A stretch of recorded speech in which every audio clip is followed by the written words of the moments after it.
Sudah berapa lama Anies jadi gubernur DKI Jakarta? Hampir 3 tahun. Di luar wabah COVID-19, apa yang sudah dilakukan Anies buat Jakarta? Banjirnya masih ada, macetnya masih ada, pedagang kaki lima di trotoar masih ada. Janji rumahnya buat warga miskin seperti yang disampaikan oleh Neno Warisman mungkin ada, tapi di alam lain, sehingga tak pernah kelihatan. Warga kekurangan fasilitas WC yang memadai masih ada.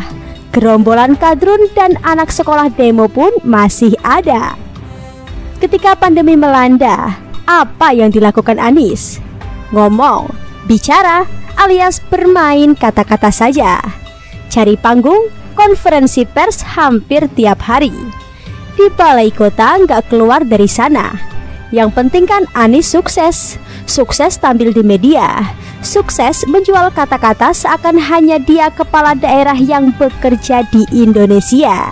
Tak frustasi melihat kerja pemerintah pusat, sehingga masuk ke media asing sembari dipuja-puja, disamakan dengan wali kota New York. Padahal media asing itu bisa saja membawa agenda lain, agenda untuk melemahkan Presiden Republik Indonesia. Karena yang namanya Presiden Jokowi punya nyali gede terhadap negara-negara asing. Kembali ke nasib buruk warga Jakarta. Selama masa pandemi COVID-19 ini, masyarakat selalu disalahkan sebagai warga yang bandel, nggak pakai masker dan tak mau jaga jarak. Kasihan juga ya. Sudah ada wabah penyakit, perekonomian melambat, disalahkan melulu jadi biang penyebaran COVID-19. Memang masyarakat kita disiplinnya kurang, namun itu juga tergantung sama pemimpinnya. Gimana minta masyarakat disiplin kalau pemimpinnya pun tidak disiplin? Mencela-mencele, ketahuan berpihak pada satu kelompok, gerombolan saja.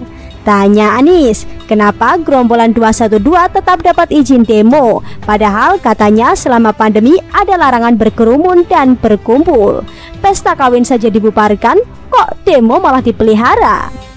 Sementara kepala daerah lain turun ke pasar mengatur agar pedagang jaga jarak dan pakai masker, mengunjungi masjid-masjid memastikan ada tanda jaga jarak di lantai masjid, juga ke mal memastikan protokol kesehatan ditaati. Anies malah main ke kebun binatang dan ke rumahnya Fadlizon.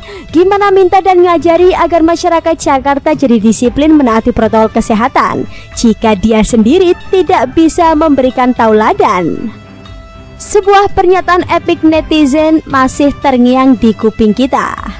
Makanya pilih gubernur dari zona prestasi, bukan dari zona demonstrasi. Sebuah pernyataan yang telak sekali mengenai Anies dan JKT58. Oke, kita sudah move on kok dari urusan pilkada, tapi dampaknya itu makin lama makin kena juga. Menyentuh 100% warga Jakarta. Seakan semuanya kena azab gara-gara salah pilih gubernurnya.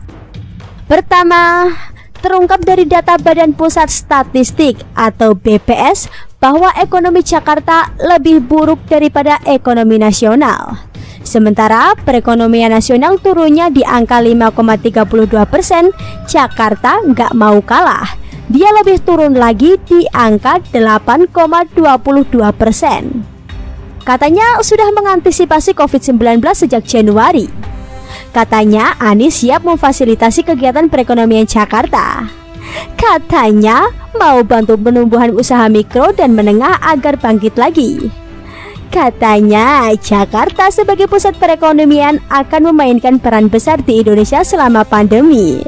Lah ini kondisinya malah lebih buruk dari kondisi nasional. Itu uang bayar fee Formula E bisa balik nggak?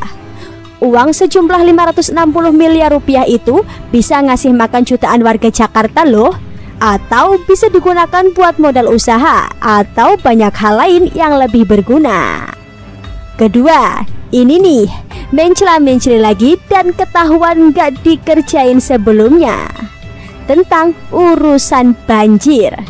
Dilansir dari akura.co, Anies mengakui bahwa pihaknya hingga kini belum punya aturan baku yang mengatur penanganan kawasan langganan banjir.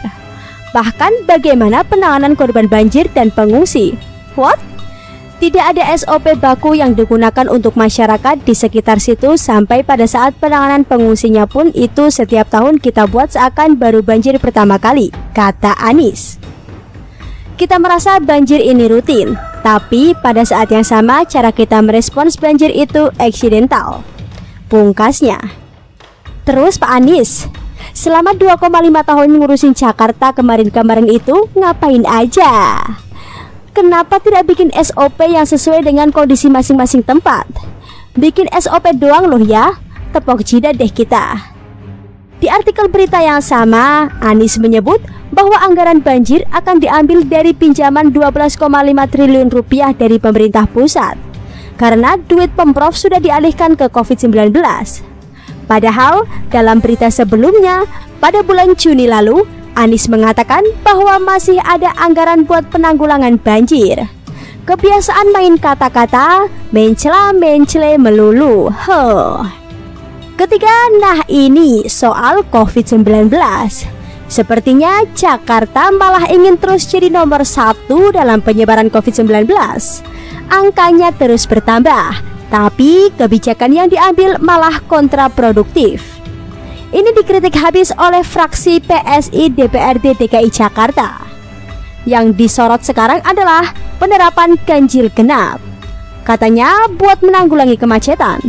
Terus warga Jakarta sengaja disuruh memenuhi kendaraan umum. Resiko penyebaran COVID-19 di kendaraan umum kan tinggi. Lebih baik kena macet di dalam kendaraan sendiri ketimbang berjejal di dalam transportasi umum kan?